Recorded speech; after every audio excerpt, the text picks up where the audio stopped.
countdown is on. We are now officially 1 week from Election Day. And if you live in Kansas, today is the last day that you can request a mail-in ballot. Thousands of people have already voted by mail. So we wanted to know what happens to those mail-in ballots between now and Tuesday, because we know you've asked that same question whenever you're looking at that one before you put it in your mailbox. Right. It feels odd to some to stick it in the mail and 100%. not know Yes. what happens after that. 41 Action News reporter Charlie Keegan tells us what happens after that. Charlie, you put it in the mail. What's going on now with our mail-in ballots? I know we all like to be in control, don't we, Lindsay and Taylor? And when you put your ballot in the drop box like this, you relinquish the control. But I found out what happens. In Johnson County specifically, they come by twice a day and empty all the drop boxes like this. And they take those ballots and they bring them to the election office, which is just right here behind me. Now, for the next step of the process, I actually had to film from the other side of a window because their security is so important. I had to stay in one room and just shoot through a window to see what happens in the next part of the process. And we'll show you that now. So there's this pre-processing process that happens, a pre-processing system maybe is a better way to put it, and that's what happens as the ballots come in.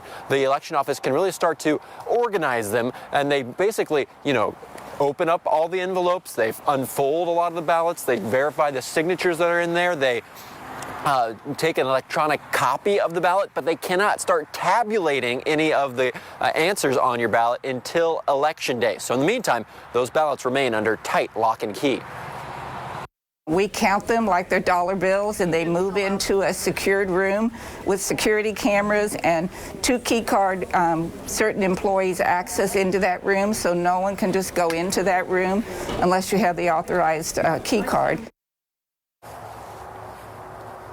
So security is so important from the drop box to inside the election office. They really want to make sure that your ballot is well taken care of. And if you're not doing a mail-in ballot or early voting in Kansas, well, the Johnson County Election Office started preparing for the general election just yesterday, sending equipment to one of the 176 different polling locations.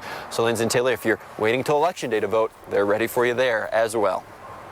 Charlie, why do election commissioners think it's a good thing that so many people are voting by mail ahead of Election Day? Because we've talked about how it's almost overwhelming for some of these offices to get so much. Why are they calling it a good thing to get all these ballots?